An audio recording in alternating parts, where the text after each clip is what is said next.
Well, I'm here, as you heard, as the parent of a 20-year-old son who suffers with BPD. I am here with his permission, and he has specifically asked me to share anything about his situation or his story that would be in any way helpful to anyone else.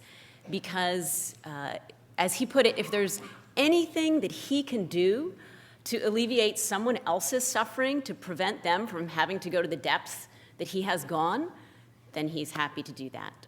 So I am here with his permission, which I appreciate tremendously. You know, the scary thing about all of this is actually a date for me and my husband to be here today. So, you know, this is our life now. And, you know, it's such a varied audience. You know, there's clinicians, there's consumers, there's, you know, social work, there's a little bit of everybody. There's parents, family members. But if you're wondering who the parents are in the audience, in the group, it's very easy to tell. We're the ones that look like we've been run over by a truck. So it's very easy. I can't possibly convey my appreciation for the work of the NEABPD in 10 minutes, but you will see that the impact of that organization on our family's trajectory over the past 5 years, as I explain our story. I also don't want to scare anyone. You know, with our story, I can tell you that our story has a happy ending so far. So we can all breathe. I also want to apologize in advance to anyone who may be offended or a bit put off if I use a little bit of dark humor. I would not be able to stand before you today without it. So, when I started learning about BPD, I often heard parents or other people share the sentiment, you know, and we've heard that today, if only we knew. Well, in our case, with our son, we knew that he was emotionally tremendously sensitive from the get-go. That was abundantly clear, that his emotional sensitivity level was very different from the other kids on the playground, the other kids in the class, the other kids on the Little League team. Little things that meant nothing to someone else were devastating to him. You know, I think of an example of when he was about 4, and somebody, a little kid was, they were doing a pretend game with ice cream sandwiches. They were pretending to have ice cream sandwiches. And the kid says to him, I'm going to make a pile of ice cream sandwiches. And our child says, oh, me too, and they make their piles. So then the kid reaches over and he says, I just ate all of your ice cream sandwiches. Now remember, these are imaginary ice cream sandwiches. Nobody has any. Our son was devastated, devastated. One of our other children might have reacted by saying, you're an idiot. Like, what is your problem? You know? Okay, I'm going to make myself 20 million more. But that just goes, it's a very small example of that emotional sensitivity. You know, in elementary school, he did exceptionally well, very intelligent, never had to do much work. Teachers loved him. He always responded to the teachers because they were consistent in their, you know, in their reactions with him and whatnot. You know, in middle school, that was the point when things really started to unravel for him. He couldn't manage to take the bus home from school because picture a middle school bus at 2:30 in the afternoon, you know, 6th, 7th, and 8th graders, you know, the decibel level, the chaos level, just that, you know, couldn't happen. So that's when we started to see that he was being prevented from doing things by his emotions. We thought he might do better in a very small, nurturing, private school. So he started high school at a small, nurturing, private school. And on the very first day, he came home from school and he said, nobody cares that I'm there. Okay. On Christmas Day of his freshman year, I saw that he had made cut marks on his leg, like a pattern of cutting marks on his legs. I had never seen anything like that before. I had no frame of reference for what could possibly be going on. So I spoke to his school counselor. I got myself a book on cutting. We actually took him to a psychologist at that point who advised that we provide him with less of a safety net and that he's able to experience the consequences of his own actions more. We noticed at that time a marked increase in impulsivity and in relationship instabilities. He had no stop instincts. He would climb anything, climb trees, climb electrical towers, climb to the top of Best Buy. I would show up at school and I'd run into another mother and she would say, "Oh, I saw that most recent video of your son. He is such a daredevil." I'd say, "Really? What'd you see?" Some crazy video that was on social media of him, climbing somewhere or something. So for the next couple of years, as he went through high school, he continued to excel academically, and he continued to have extremely volatile friendships, romantic entanglements. It was a life of drama and of crisis. It was increasingly difficult for him because, on the one hand, he's taking all these AP classes. He's the captain of the varsity cross-country team, junior and senior years. He's got all this. And at the same time, he was experiencing emotions that he couldn't handle. He took pain medication for a condition he had for the very first time, and that became a problem. He started down a path of hiding the fact that he was seeking relief from his internal turmoil in any way he could. Thankfully, he never had consistent access to any one substance, but his entire life became an absolutely impossible tightrope walk between this high-achieving student, youth group member, et cetera, and this overwhelming turmoil. He was cutting. There was sexual recklessness, prescription drugs, alcohol, what else? Throwing up, choking himself.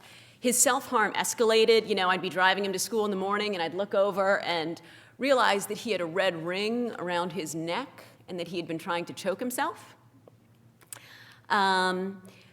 Just all kinds of things. It was, each day, what is going to happen today? Are we going to school? Are we not going to school? Are we going we together went to a psychiatrist who helped him to try to deal with the underlying, anxieties that he experienced. But regardless of, the general treatment, the self-harm, impulsive behavior, sexual recklessness continued. His first hospitalization occurred his senior year. I found him in a bloody bathtub.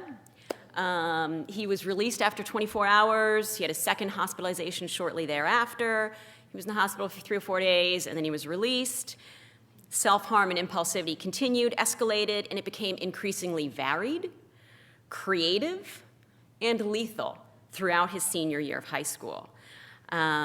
We went to another physician who initially thought he was bipolar, asked him if he ever felt empty. No, never felt empty a day in my life. His behaviors continued. There was no stopping the creative self-harm.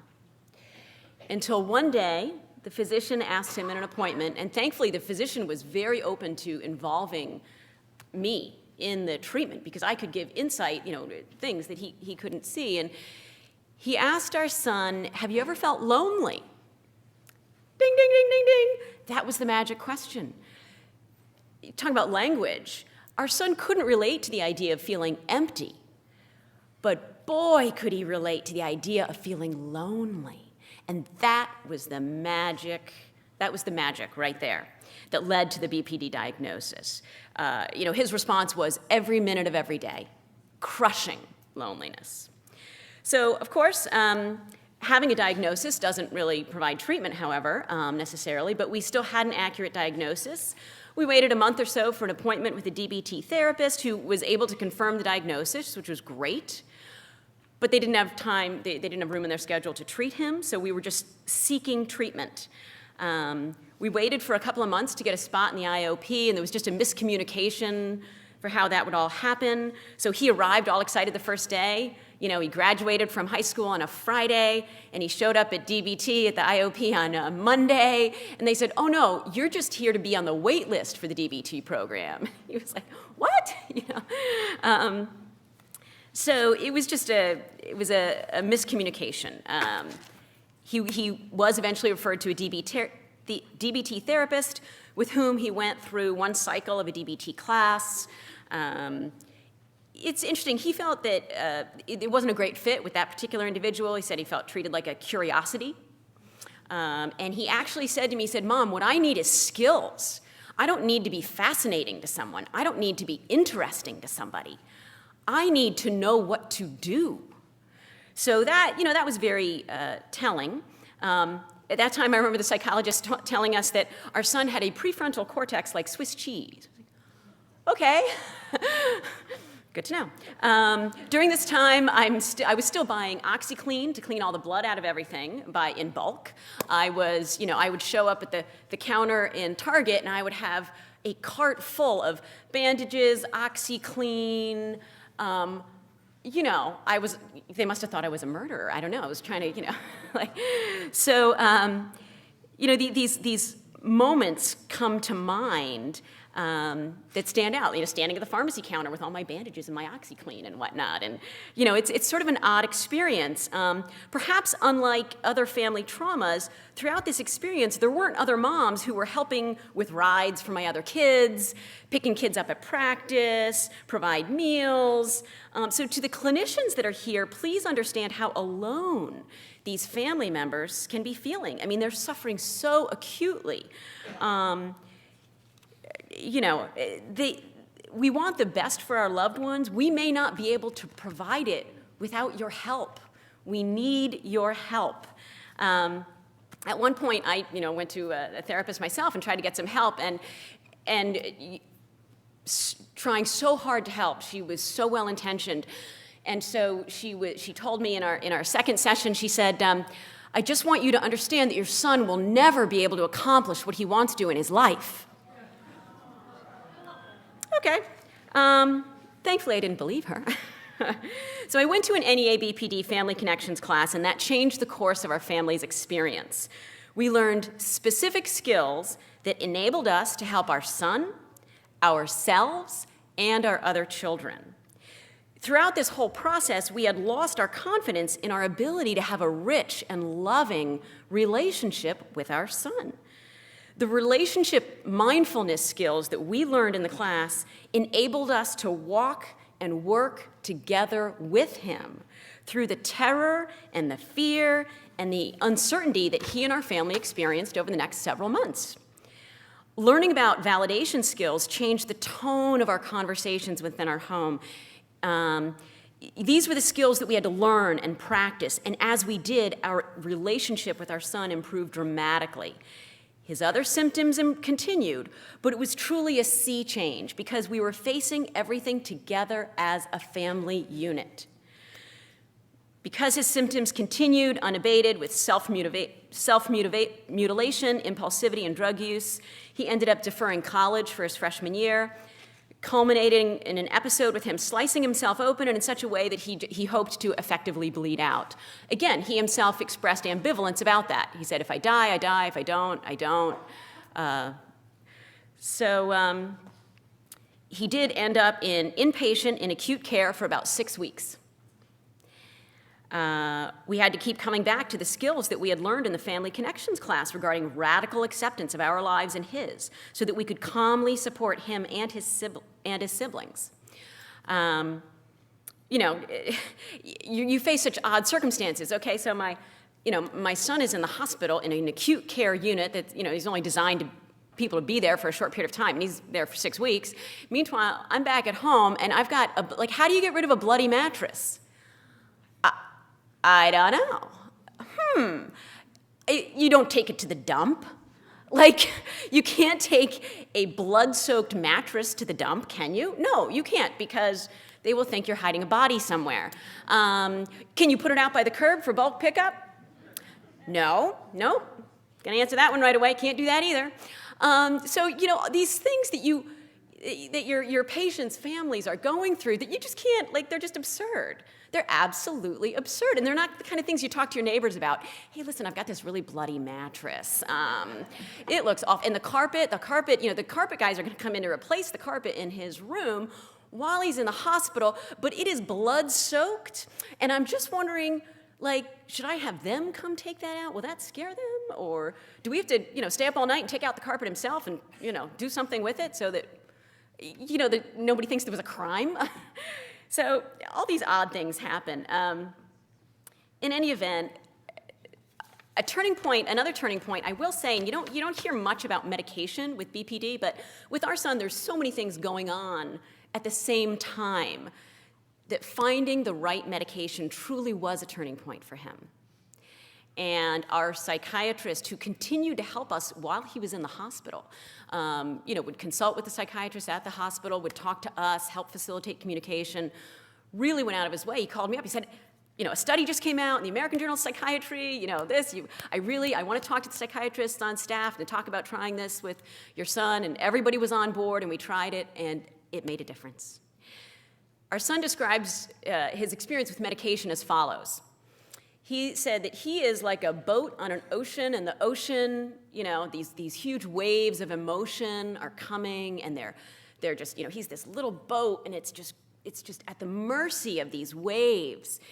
And he said, with the medication, it doesn't take away, for him, in his unique circumstance, it does not take away the waves, but it puts ballast in the boat so that he is like this instead of like that. And for him, that helped him then enough to be able to benefit from therapy. Then our next challenge was, where do you go from the acute care unit? Not a single residential facility in the entire United States would accept him. Not Menninger, not Shepherd Pratt, not Austin Riggs. It's particularly hard because he's a male, he's a boy. There's more treatment out there for women.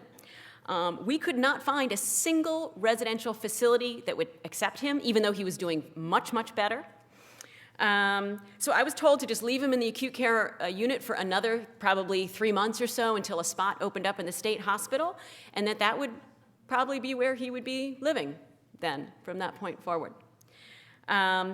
And I was told specifically by the staff members at the hospital to stop looking for options for him. That I'm not a professional, let the discharge planners do their jobs, which they do very well, and I appreciate it tremendously. But I was told, please stop that. And so I talked to our doctor, and he said, don't stop. Don't stop. In fact, I'll help you. We were eventually able to find a program that would accept him. It was not an ideal program. However, it was something. Any port in a storm. So, and while he was there, he was able to connect with a very gifted psychologist that could relate to him, that could accept him where he was, and help him to move forward. He was there for a couple of months. He came home and continued to work with that same psychologist twice a week. It took about another 6 months for him to recover sufficiently to enable him to enroll for his freshman year at Northeastern. He just completed his freshman year of college at Northeastern up in Boston. Other parents prepare their kids for college by going to Bed Bath & Beyond and whatnot. We prepared him for college by teaching him how to check himself into the emergency room. He still had a very difficult year. It was not the typical freshman experience, How many other freshmen are going to, rushing back to their rooms to have a Skype session with their psychologist twice a week, He goes to class at, 10 o'clock in the morning. He's a little bit late because he just was checked out of the ER a little bit late. So he was a little bit late to class. These are not typical experiences, but they're his experience, and he got through it. And he got through it successfully. And he is doing what he wants to do. And he's using his emotional storms, in his work at school. He is he's in the School of Arts, Media, and Design, and he is a film studies major. And so he's using his experiences, and he's telling stories with them. And I'm so excited for him. And, life is not easy. But it is pretty exciting. And I feel like I just need to give one more plug for NEAPPD before I go. I feel like I should say this talk was brought to you by the NEABPD because truly attending that class made the difference. That made the difference. So I thank you all for your time.